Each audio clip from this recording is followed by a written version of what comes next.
Rainbow Six Siege is a house of cards. Intricate, impressive, and incredibly fragile. Its deeply strategic, deliberately paced approach to online multiplayer opens the door to a world of thoughtful shooter gameplay too often overshadowed by the mindless run-and-gunners of the world, but it also hinges on a number of circumstances that won't always be within your control. If you're playing with friends who are familiar with the game, and everyone has a headset, and everyone's internet connection is rock solid, Siege's intensity and tactical depth shine through. But as soon as you remove even one of those conditions, everything starts to topple, and the more you remove, the faster it falls apart. That's why I can't fully evaluate the Siege experience until it's out in the wild.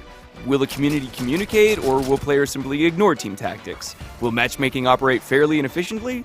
Will the progression system keep players invested without handicapping newcomers or otherwise disrupting the experience? These are crucial questions that I can't answer until I've had an opportunity to fully explore the live retail version of Siege that hits store shelves on December 1st.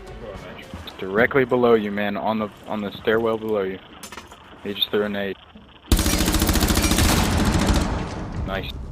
On the other side of the hallway from you, immediately in the same. Yeah, there you go. Last Nice. operator standing. Fortunately, I was able to sit down with a final build of the game in a controlled setting last week to test every available facet as best I could. Though Siege wasn't secretly hiding a single-player campaign this whole time, it does offer 10 solo training situations that emphasize real-world inspired counter-terrorist tactics while introducing the game's myriad mechanics.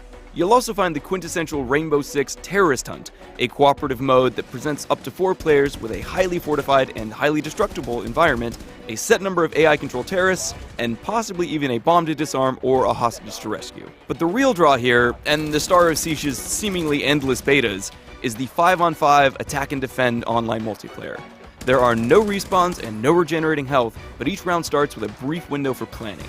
Defenders can lock down their position with a variety of gadgets, while attackers can scout the area with remote-controlled drones. Once that phase ends, the tension starts to mount as attackers coordinate and defenders grip their guns in anticipation. I have plenty to say about my experience, but first, a caveat. PvP will be locked until you reach a certain experience level in the game, which will force you to play the single-player situations and probably a good deal of Terrorist Hunt before you're even allowed to access the competitive multiplayer component.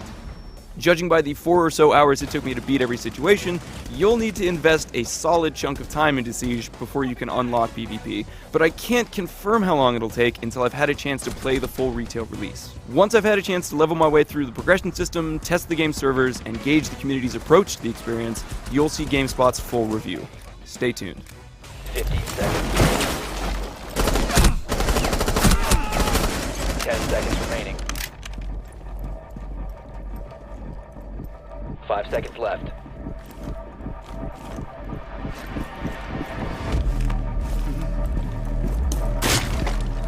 Hostage secured. Initiate extraction.